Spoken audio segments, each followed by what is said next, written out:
Good morning students. Physics with Aman में आपका एक बार फिर दोबारा स्वागत है।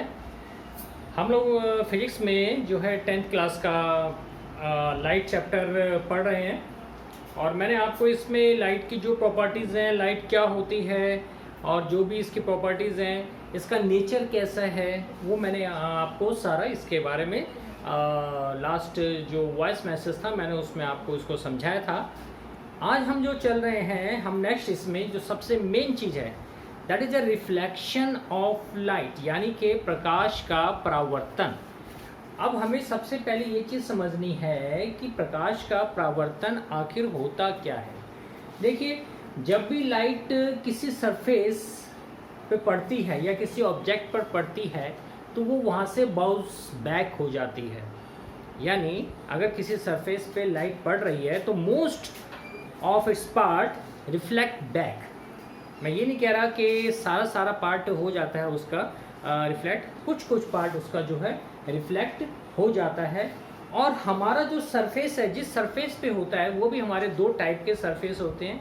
एक तो हमारा स्मूथ सरफेस है और एक जो है हमारा थोड़ा रफ सरफेस होता है। आप यहाँ पे देखिएगा, मैंने यहाँ पे एक बना रखा है। ये आपका मान लीजिए ये एक शीशा है, ये आपका शीशा है और जब कहीं से लाइट इसके ऊपर पड़ रही है, यहाँ पे जब ये लाइट आ रही है तो मिरर पे पड़ के ये जो है बाउंस बैक, मैंने ये एरो लगा रखा है, ये एरो, आप एरो देखिए, यानी ये लाइट आ रही है और किसी सरफेस पे, इससे मैंने प्लेन मिरर बना दिया है तो इस पर पड़ के, ये बिंदु O है, यहाँ पड़ के ये बाउंस बैक किसी और डायरेक्शन में हो रही है। यानी the process of sending back the light rays which falls on the surface, यानी जो प्रोसेस है लाइट को दोबारा बाहर किसी और दिशा में बाहर फेंकने का प्रोसेस, वो रिफ्लेक्शन ऑफ लाइट कहलाता है। तो आप वो इस डायग्राम से आसानी से आप समझ सकते हैं। ठीक है, हम अपने घर में जो है प्लेन मिरर को देखते हैं, प्लेन मिरर में अपनी इमेज देखते हैं। अब ये प्लेन मिरर जो है हमारा क्या है, देखिए इसमें एक तरफ जो है उसका सिल्वर मेटल लगा होता है, सिल्वर मेटल, और उसके ऊपर रेड कोटिंग कर दी जाती है और उसके ऊपर फिर वो रिफ्लेक्शन होता है जिससे कि हम अपने आप को उसमें देख पाते हैं। Plane mirror is a smooth, plane बहुत स्मूथ मिरर है, तो वहाँ पे रिफ्लेक्शन बिल्कुल ऐसा होता है। आजकल क्या है, सिल्वर मेटल की जगह, क्योंकि सिल्वर थोड़ा कॉस्टली पड़ता है, तो वो सिल्वर की जगह जो है उसमें आजकल एल्यूमिनियम की कोटिंग होने लगती है। कोटिंग एल्यूमिनियम की इसलिए होती है क्योंकि aluminium is a cheap and best, यानी सिल्वर से तो वो सस्ता होता है, तो वो कोटिंग जो है वो आजकल एल्यूमिनियम की उसमें होने लगी। तो मोटी मोटी बात आपको ये समझनी है कि रिफ्लेक्शन, प्रकाश का परावर्तन क्या होता है। It is a bouncing back of a light when it falls on a smooth surface, यानी जब वो एक स्मूथ सरफेस पे पड़ रही है तब वो जो वापस चली जाती है तो उसे हम कहते हैं, क्या कहते हैं, रिफ्लेक्शन ऑफ लाइट। अब मोस्ट ऑफ द जो ऑब्जेक्ट है वो लाइट को रिफ्लेक्ट कर देता है जो कि उसके सरफेस पे पड़ती है।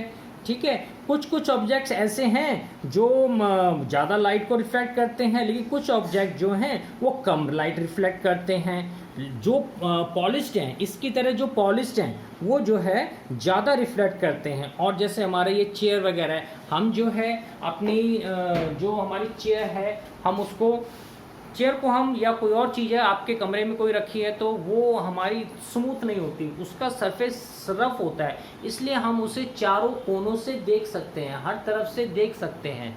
चेयर पड़ी है, आप किसी भी कोने में जाइए तो आप उसको देख पाते हैं, तो उससे हम रफ सरफेस कहा जाता है।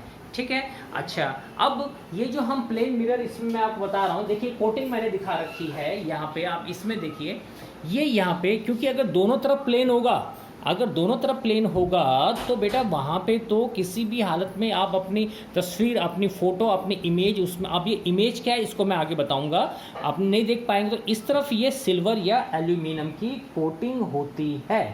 ठीक है, अब जो भी कोई ऑब्जेक्ट मान लीजिए कमरे में रखा होता है, हम उसको हर तरफ से देख पाते हैं। वो किस कारण से देख पाते हैं, क्योंकि उसका रफ सरफेस है और उससे क्या होता है कि ऑब्जेक्ट जो है रिफ्लेक्ट करता है लाइट सारी डायरेक्शन में, ठीक है। और since the reflected light reaches all parts of the room, the object can be seen from all parts of the room।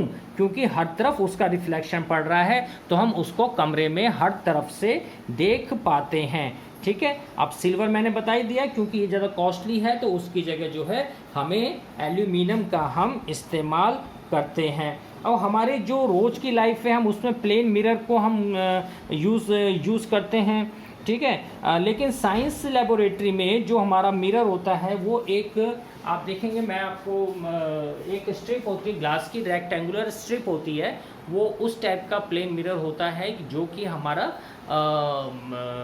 Lab में हमारा इस्तेमाल होता है just only for give the experiment of reflection of light, ठीक है।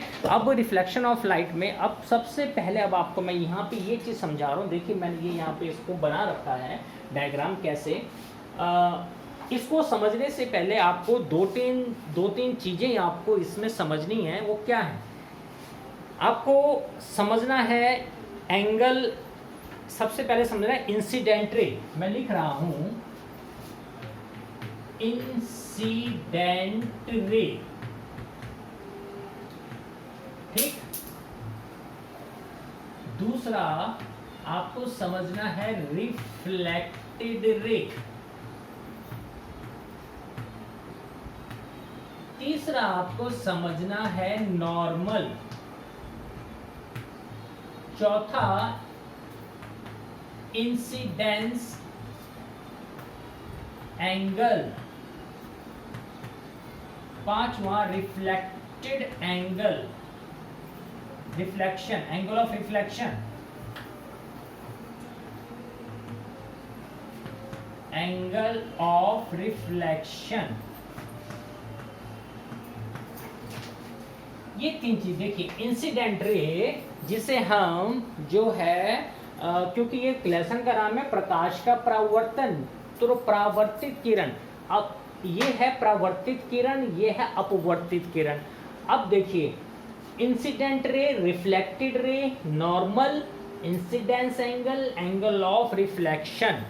अब इसमें ये डायग्राम आप देखिए ध्यान से। इस डायग्राम में ये जो मैंने एक मिरर बना रखा है, प्लेन मिरर बना रखा है ये, ठीक है।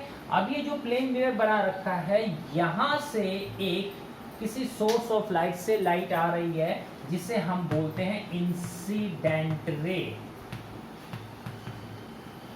यानी एक प्लेन सरफेस पे एक लाइट पड़, रिफ्लेक्शन ऑफ लाइट होता क्या है मैं वही आपको समझा रहा हूँ। इसकी डेफिनेशन मैंने आपको बता दी, the bouncing back of a light when a light falls on a smooth surface.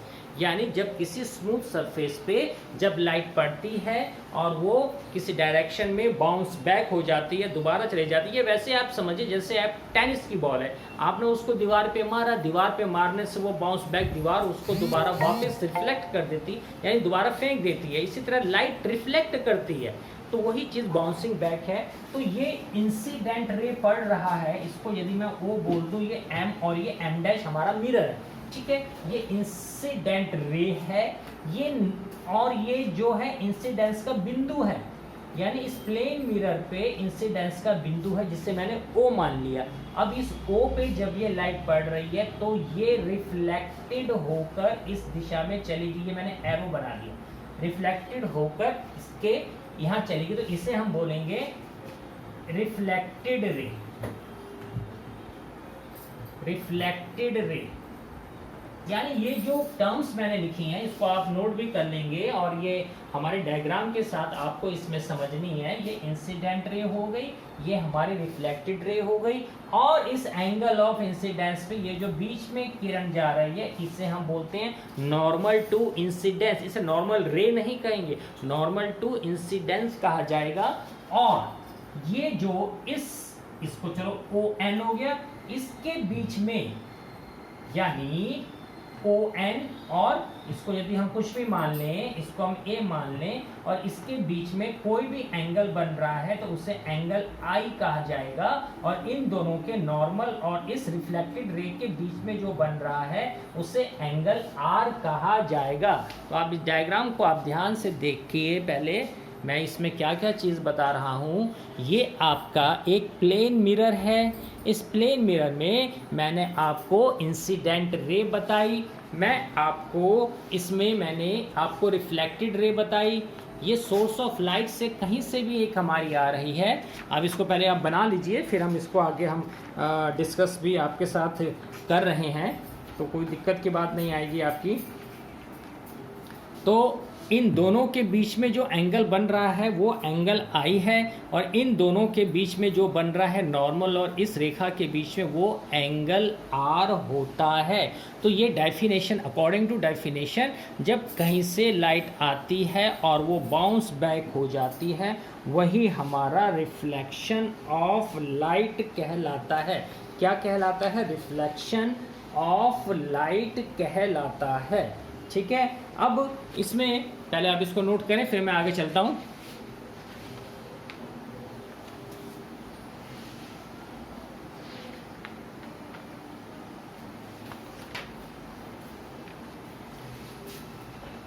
आपने इसको बना लिया होगा। तो जो हमारा प्लेन मिरर है, ये सारा मैंने प्लेन मिरर बना रखा है। तो इस प्लेन मिरर की कुछ विशेषताएं भी होती हैं, वो आपको ध्यान रखिए। अब देखिए, हमारे दो चीज़ें होती हैं इस रिफ्लेक्शन ऑफ लाइट में। एक हमारा होता है ऑब्जेक्ट और एक होता है हमारा इमेज। क्योंकि अगर किसी भी चीज़ की इमेज बनती है तो वो ऑब्जेक्ट की बनती है। ठीक है, आप अगर सड़क पे चल रहे हैं, धूप निकली हुई है, तो आपकी इमेज यानी आपके परछाई के रूप में बन रही है। तो यहाँ पर दो चीज़ें आपको ध्यान रखनी हैं। क्या याद रखना है कि रियल इमेज क्या होती है और वर्चुअल इमेज क्या होती है। रियल को हिंदी में बोलते हैं वास्तविक, और वर्चुअल को बोलते हैं आभासी। वर्चुअल और आभासी। अब ये क्या होती हैं? देखिए, रियल इमेज वो होती है that can be form on a screen. जो स्क्रीन पे बन जाए वो हमारी रियल इमेज होती है। जैसे कि आप सिनेमा हॉल में आप पिक्चर देख रहे हैं, ठीक है, वो जो इमेज बन रही है, जो आप तस्वीर देख रहे हैं, वो एक रियल इमेज है। ठीक है, वो रियल इमेज कहलाएगी। आप अपने आप को जब शीशे में देख रहे हैं तो वो आपकी वर्चुअल यानी कि आभासी इमेज नज़र आएगी आपके फेस की। तो रियल वो है जो स्क्रीन पर बनती है, और वर्चुअल यानी कि आभासी वो है जो स्क्रीन पर नहीं बनती। ये आपको दोनों चीज़ें ध्यान में रखनी हैं। इसी के साथ साथ एक हमारी मेन इंपॉर्टेंट चीज़ आती है जिससे हम बोलते हैं लेटरल इन्वर्जन। क्या बोलते हैं? Lateral inversion. LATERALINVERSION,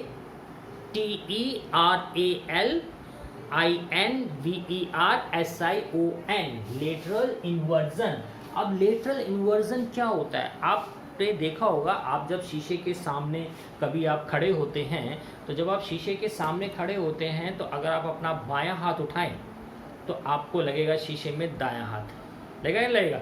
और अगर आप दायां हाथ उठाएंगे तो आपको लगेगा बायां हाथ। इसी तरह हमारे अल्फ़ाबेट्स, आपने कभी देखा होगा एम्बुलेंस को यदि सामने से, तो वो उल्टा लिखा होता है, ए इधर MB ऐसे करके।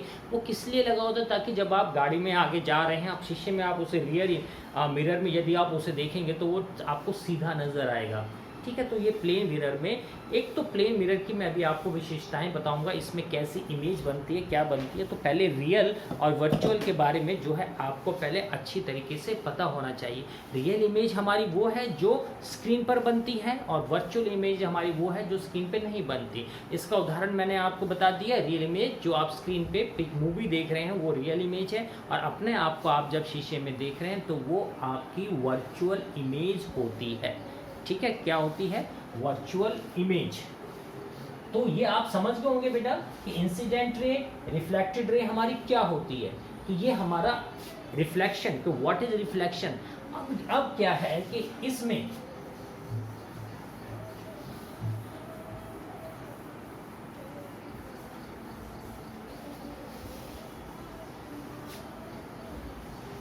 कुछ पोर्शन इसमें से कम हुआ है, इसलिए वो मैं आपको काट के बता रहा हूँ। अब हमारे इसमें दो लॉज होते हैं रिफ्लेक्शन के। वैसे लॉज आपके इसमें ख़त्म कर दिए गए हैं, बट अगर हम इस डायग्राम को बना रहे हैं तो वो हमें नियम पता होना चाहिए, क्योंकि वो बहुत ज़रूरी है। ठीक, अब क्या है इसमें, पहला लॉज ऑफ रिफ्लेक्शन, परावर्तन के नियम, laws of reflection, laws of reflection. पहला लॉ क्या है, आप इसमें देखिए डायग्राम में आप देखिए, ये जो इंसिडेंट रे है, ये जो रिफ्लेक्टेड रे है, और ये जो नॉर्मल है, ये तीनों की तीनों रेखाएं इसी बिंदु पर यानी एक ही तल पर विद्यमान रहती हैं, एक ही तल पे। It is a point of incidence, यहाँ पे जहाँ पे ये मिल रहा है, ठीक है, ये एक ही पॉइंट पर रहती हैं। Incident ray, reflected ray and normal, they lie on a same plane.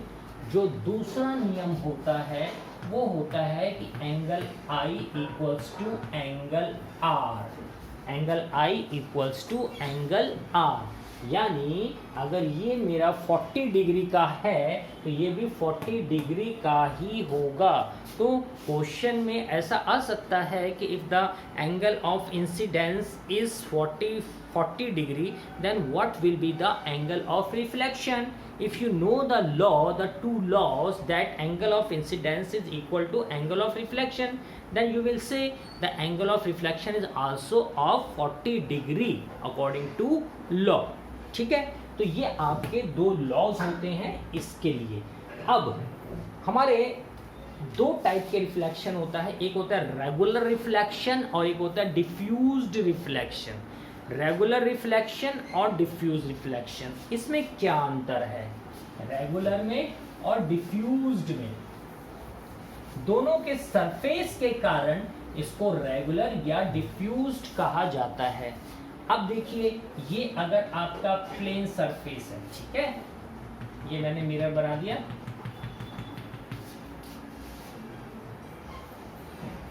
ये मिरर।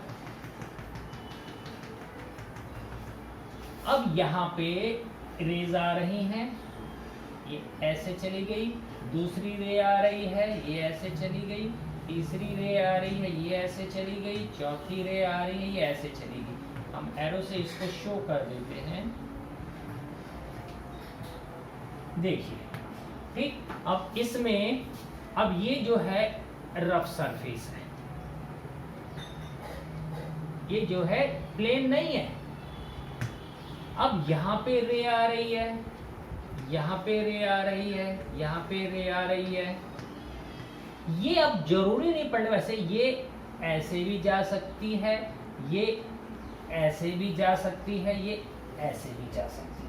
यानी जो ये वाली है ये तो हमारी हो गई रेगुलर और ये हमारी हो गई डिफ्यूज्ड। तो इससे हम क्या समझे कि रेगुलर रिफ्लेक्शन तो वो होता है जहां पर आपका प्लेन सरफेस हो। रेगुलर रिफ्लेक्शन वो होता है जहां पर आपका प्लेन सरफेस होता है।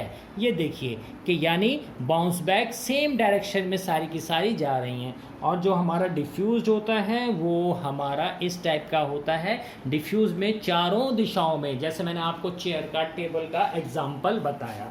अब मैं यहाँ पे आपको थोड़ी सी जो इमेज बन रही है प्लेन मिरर से, उसके बारे में मैं आपको बता देता हूँ कि जो प्लेन मिरर में इमेज बनती है वो हमेशा वर्चुअल यानी कि आभासी होती है।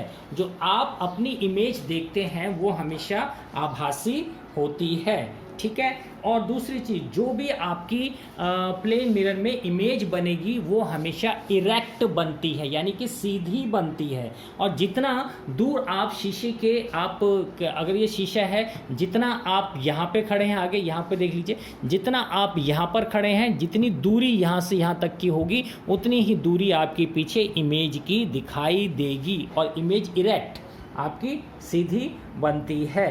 ठीक है, यानी सेम। और तीसरी प्रॉपर्टी क्या है, वो सेम साइज की बनेगी। क्या होगी, वो सेम साइज की बनेगी। और जो इमेज है formed by a plane mirror is at the same distance behind the mirror, यानी जितना डिस्टेंस आप आगे खड़े हैं उतना ही डिस्टेंस आपके पीछे उसका बनेगा। अब इसके कुछ इस्तेमाल भी हैं, ये बिल्कुल सिंपल सी चीज़ है, तो आप इसको आप जान सकते हैं कि जो इसके यूजेस हैं। सबसे पहले तो प्लेन मिरर हम अपने लिए ही यूज़ करते हैं, अपनी ड्रेसिंग टेबल है उस पर अपने आप को देखने के लिए, बाल बनाने के लिए हम यूज़ करते हैं। ठीक है, और ये जो प्लेन मिरर हैं ये also fixed on the inside walls of certain shops. आपने देखा होगा दुकानों पे भी ये लगे होते, जैसे ज्वेलरी शॉप्स है।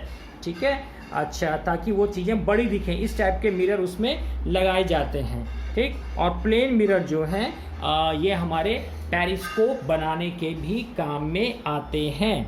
प्लेन मिरर हमारे पेरिस्कोप, अब ये पेरिस्कोप इसके बारे में हमें डिटेल में नहीं जाना। ये पेरिस्कोप हमारा यूज़ होता है उसमें लगाने के लिए, जहाँ पे हमें कोई मुड़ी हुई चीज़ या कोई अंदर दूर की चीज़ या डेप्थ वाली चीज़ यदि हमें देखनी होती है तो वो हमारा उसमें इस्तेमाल होता है।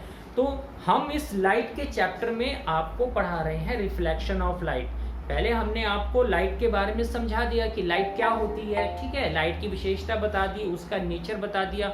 यहाँ जब हम रिफ्लेक्शन ऑफ लाइट को पढ़ रहे हैं तो रिफ्लेक्शन ऑफ लाइट में चाहे वो हमारा इंसिडेंट रे हो, चाहे वो रिफ्लेक्टेड रे हो, चाहे वो नॉर्मल हो, ये हमें तीनों समझने की अति आवश्यकता है। इसकी डेफिनेशन, लॉज ऑफ रिफ्लेक्शन क्या होता है, इनके लॉज क्या होते हैं, रेगुलर रिफ्लेक्शन क्या होता है, डिफ्यूज रिफ्लेक्शन क्या होता है, ये सारी चीज़ हमें पढ़ने की ज़रूरत है। इसके साथ साथ रियल यानी कि वास्तविक प्रतिबिंब, इमेज हम बोलते हैं प्रतिबिंब को, कि रियल इमेज क्या होती है, वर्चुअल इमेज क्या होती है, यानी कि आभासी प्रतिबिंब क्या होता है, इसकी परिभाषा, और हमारे लेंस की हमारे इस दर्पण की, मिरर की विशेषताएं क्या हैं, जो मैंने बताया आपको कि उतनी ही परछाई जो हमारी बनेगी ये सेम साइज़ की बनेगी, जितना हम आगे खड़े हैं उतना ही पीछे हम खड़े हैं, डिस्टेंस उसका सेम होता है, और इसके यूजेस क्या होते हैं, वो सारी चीज़ आप एक बार दोबारा अपनी बुक में से ज़रूर इसकी रीडिंग करें